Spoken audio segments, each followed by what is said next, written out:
She laughed while zipping up her boots. Real casual, like she was going to brunch, not out to wreck a marriage. I've got a date tonight, she said, tossing me a wink over her shoulder. Don't be jealous. She said it like a joke, like I was supposed to chuckle, nod, and say, have fun, babe.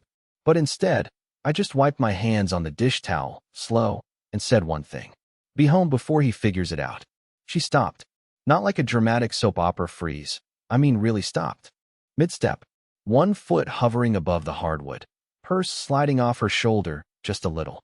Her smile didn't fade. It snapped. Like a wire cut clean. Because she knew. She knew I knew. What she didn't know was how much I knew. That for the past 6 weeks, I'd been piecing it all together, breadcrumb by breadcrumb. The late yoga classes, the passwords she forgot to change, the guy from her design team, who showed up in our security camera footage while I was supposed to be working nights. She thought I was stupid. No. Worse, she thought I was soft. She thought the guy who brings her morning coffee, who fixed her mom's leaky roof, who held her through 3 job losses and never once complained, that guy would just sit there and take it. She thought wrong.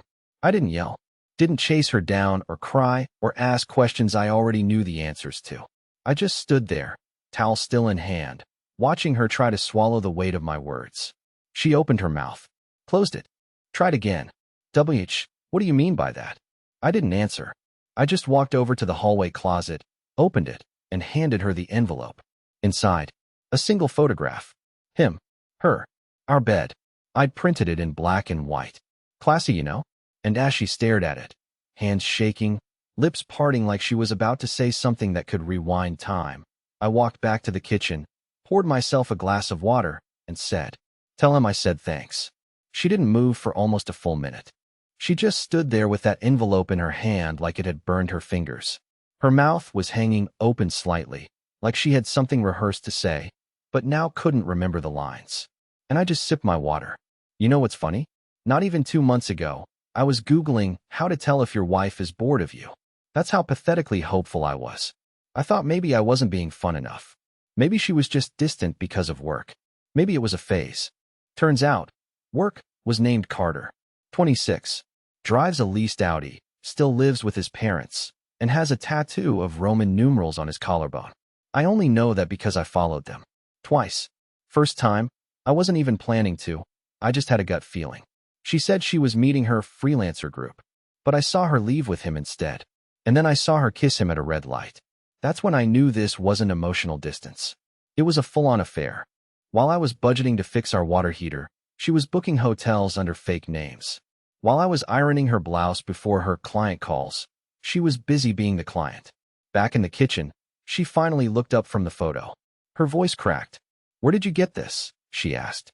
I didn't even look at her. "Same place I got the others," I said. That's when her whole face changed. Like she just realized this wasn't one photo. It was a collection. And I hadn't confronted her earlier because I was building something. A foundation. A pattern. A narrative that couldn't be denied. She set the envelope down on the counter, but her hands were shaking. "Okay, listen, it's not what you think," she said, the classic start of any lie. I made a mistake. We were drinking. It was a moment, that's all. I stared at her. Just stared. Because I had footage from 4 different days. For different locations. She had worn that same dress twice. It wasn't a moment.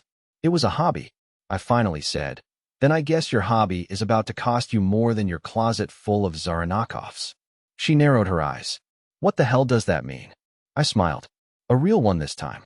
I walked over to my laptop, opened it, and turned it to her. The screen showed a drafted email. It was addressed to her employer. Attached were images, timestamps, and a copy of the HR Code of Conduct. She gasped. She actually gasped. Yeah. She didn't know I knew she'd slept with her coworker during that conference in Dallas last April too. And she really didn't know I had the receipts for that one, either. She lunged across the room and slammed the laptop shut like she was swatting a fly. Her eyes went wide, her voice shrill. "Curtis, you cannot send that. Are you out of your mind?" I didn't even flinch. I just looked at her like I was watching someone knock over their own glass of wine and then scream at the table. She had no idea how far gone she already was. "Didn't you say it was just a moment?" I asked calmly. "So if it was nothing, what are you worried about?" She stammered something about how I didn't understand what it was like working in a toxic environment, about how Carter just made her feel seen, how she never meant to hurt me. All the usual betrayal poetry. But the funny part is, I didn't feel rage anymore. Or sadness. I just felt strategic. See, what she didn't know was that I'd already spoken to a lawyer. 3, actually. One was a friend of a friend who specialized in high-conflict divorces. Another walked me through the legal boundaries of gathering evidence, which, by the way, I never crossed. And the third? She helped me create the biggest chessboard of my life, timing everything down to the hour, making sure the assets would freeze the second I filed, and ensuring the house would remain my primary residence. That house. It was in my name. She never added herself to the deed. She always said it made her nervous to sign legal papers. She should have been more nervous about cheating on someone who reads fine print for fun. She walked toward me like she was going to cry, reaching out, tears in her voice now. Kurt, listen, we can fix this. It didn't mean anything. I was lonely. You were always working. I lost track of myself. I stepped back. You didn't lose track of yourself. You chose this. Multiple times. Multiple people. Multiple lies. She looked stunned. Like that was the first time someone had ever rejected her apology outright. Like she expected me to grab her, hold her, and say we could go to counseling. I used to be that guy. I'm not anymore. Then she said it. The line that nearly made me laugh. Don't throw away our whole marriage over something stupid. That's when I really looked at her. And I mean really looked. The woman who used to be my best friend. My partner. The one I made playlists for. The one I used to bake surprise birthday cakes for. And all I could think was, you threw it away. I just caught it before it hit the floor. I'm not throwing away anything, I said. I'm cleaning up the mess you made. I walked past her, picked the laptop back up, reopened the email, and this time I hit save. Not send. Not yet. That was coming later. She followed me, shouting now, panic rising.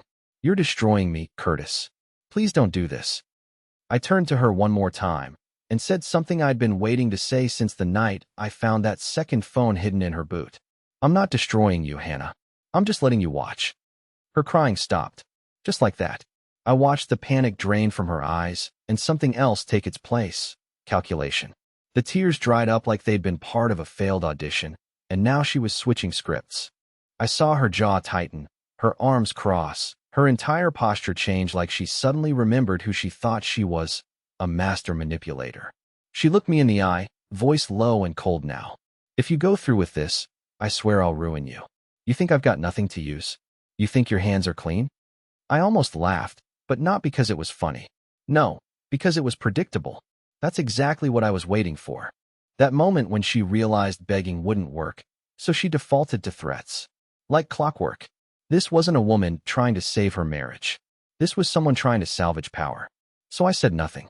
I let the silence thicken between us. I wanted her to fill it. And she did. I'll tell people you were abusive. I'll say you controlled me. That you had a tracker on my phone. That you threatened me. I'll make sure your job hears about it. I took a deep breath. Go ahead. I've got a digital trail that proves otherwise. Every screenshot. Every message. Every hotel receipt in your name. You think I haven't prepared for this? She opened her mouth, but I raised a finger. And before you even try to make me look dangerous, remember that neighbor of ours? Dana? She works HR at the firm you're so proud of. She's already got a copy of everything. Sealed. With a date stamp. She promised to review it objectively if this ever got ugly. That hit her. I watched the color drain from her face. I'd been quiet for years, but I'd always been aware. She thought being loud meant she was in control. What she didn't understand was that quiet people document. She backed up, slowly now, like she was trying to figure out her next move, but I was already ahead of her. I walked over to the drawer, pulled out a second envelope, one she hadn't seen before, and dropped it on the table. What's this? She asked, staring at it like it might explode. Exit instructions, I said flatly. They include your temporary relocation details, a month's rent paid in advance, a list of our shared subscriptions you no longer have access to, and a breakdown of all the accounts I've already removed your name from. You can't just kick me out of my own life, she snapped. Wasn't that what you were doing to me? One hotel room at a time? I didn't raise my voice. I didn't call her names. I just watched her fall apart in slow motion. Because the truth was finally louder than her lies. She stormed toward the bedroom, probably to grab her phone or slam a door for dramatic effect. But what she didn't know was that I had already packed her things. Every box was in the garage, sealed, labeled, waiting.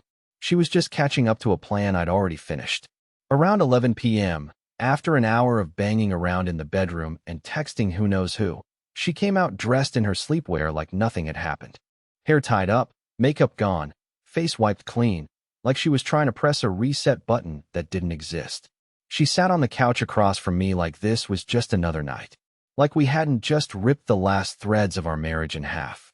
She even pulled the blanket over her lap and said, "Can we just talk?" I didn't answer. I was done playing along. I didn't trust the sudden softness in her voice. Not anymore. She sighed, leaned back, and looked at the ceiling. "Okay, look. Maybe I was wrong. Maybe I did some things I shouldn't have. But do you really think this is all me? You're not exactly a saint, Curtis." I turned slowly toward her. "You mean because I didn't chase you around begging for intimacy after you started treating me like a roommate? Or because I worked 2 jobs while you figured yourself out for 2 years straight?" She flinched. "Good." She tried a different tactic. "You always wanted to be the good guy, huh? The one who never loses his temper. The patient husband. But now you're just cold. Calculating. Look at you." That was the moment I realized she wasn't trying to apologize. She was testing boundaries again, seeing how far she could push before I folded. That's who she was. She didn't miss me. She missed control. "I'm not cold," I said quietly. "I'm just finally at room temperature." She stared at me for a long time. Then came the part one didn't expect. She stood up, walked toward me, sat down next to me on the couch, close. Too close. Her hand slid onto my arm like we hadn't just spent the last 48 hours dismantling every illusion we ever built. "I know I messed up," she whispered. "But we've got history. You and me. We made something real, didn't we? That would have worked on me a year ago. Hell, even a few months ago. But not now." I turned my head slowly and looked her dead in the eye. "You buried that something real in hotel linens and cheap cologne." She froze. Again. But this time, she didn't cry. She didn't argue. She just pulled her hand back, stood up, and walked out of the room without another word. That should have been the end of it. But at 2:13 a.m., I heard my phone buzz. A message from my bank. Then another. And another. She was trying to transfer money. She didn't realize I'd already changed the passwords. Already locked the joint accounts. Already rerouted the security confirmations to my personal email. By the time she tried, the doors were already shut. I got up, walked to the bedroom. She was on her phone, eyes wide, typing frantically. I leaned on the doorframe and said one thing. "You really thought I'd leave the vault open after finding out you were a thief?" She didn't answer. She just stared at me, and I could finally see it. Not fear. Not regret. Just defeat. The morning after she tried to drain the accounts, I woke up early. Not because I couldn't sleep. I actually slept better than I had in weeks, but because I had things to finish. Things I'd been lining up carefully, one thread at a time.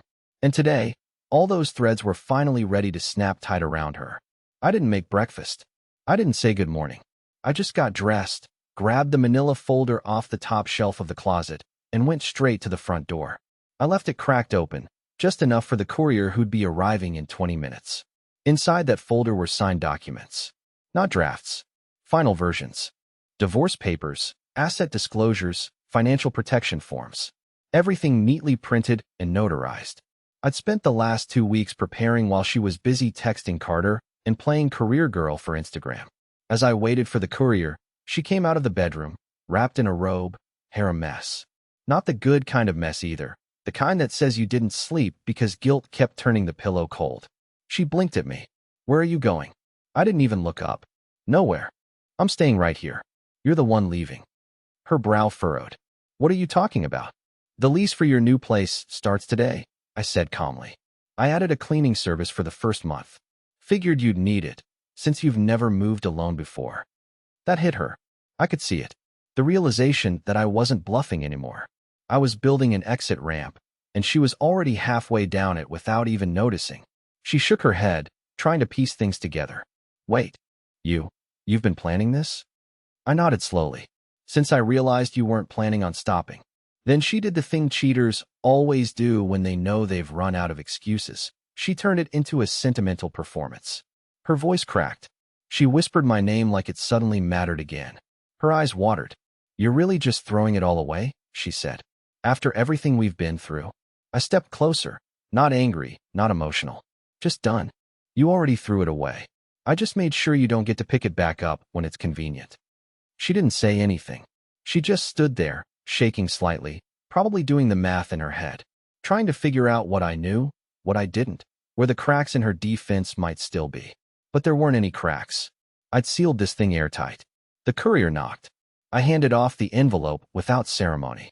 As the door shut behind him, she finally broke her silence. So, that's it. You just end it like this? No, I said. You ended it the second you turned a promise into a punchline. I'm just the one who filed the paperwork. She didn't follow me after that. Not when I went into the garage to unlock the boxes. Not when I placed her car keys on top of her suitcase. Not even when I left a printout of her new apartment lease on the passenger seat. She just stood there, still thinking there was going to be a second chance. There wasn't. 3 days passed without a word. No calls. No texts. No emails. Just silence. And for a brief moment, I believed it was over. I'd won. She was gone, living in the apartment I set up, and I was finally breathing clean air in a house that no longer smelled like cheap perfume and lies. Then, out of nowhere, my phone started buzzing like a live wire. 10 missed calls in under 5 minutes. One from her. The rest? Unknown numbers. And then came the messages. Screenshots. Posts. Comments.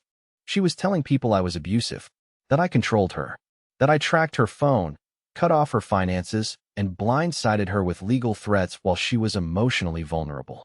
I stared at the screen, stunned, reading words I never thought would be used against me. Gaslighter, manipulator, narcissist. She painted herself as the victim of some psychological warfare, twisting facts like a pro. And the worst part? She was good at it.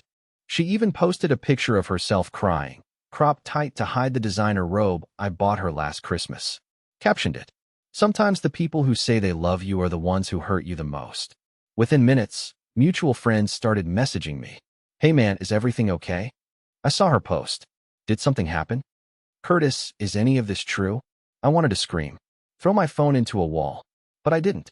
Because the one thing she didn't understand, the one thing I had over her, was evidence. I didn't respond to a single message. Instead, I forwarded everything to my attorney, who had been waiting for this move since day one. We knew she might try to play the sympathy card, and I had built an airtight case. She had lied to people. I had receipts. In the meantime, I made a quiet phone call to HR at her company. No threats. Just a polite heads up that a formal complaint would be filed for slander and defamation if her campaign didn't end immediately. That call hit faster than I expected. 2 hours later, her posts were gone. All of them. Wiped. Deleted without comment. Not even a weak apology left behind. But that wasn't the end. She showed up the next night. No knock. No call. Just headlights in the driveway. Then her standing at my door in the same red coat she wore the night she laughed and said, "Don't be jealous." She looked hollow. Makeup smudged. Hair tied up like she'd stopped caring.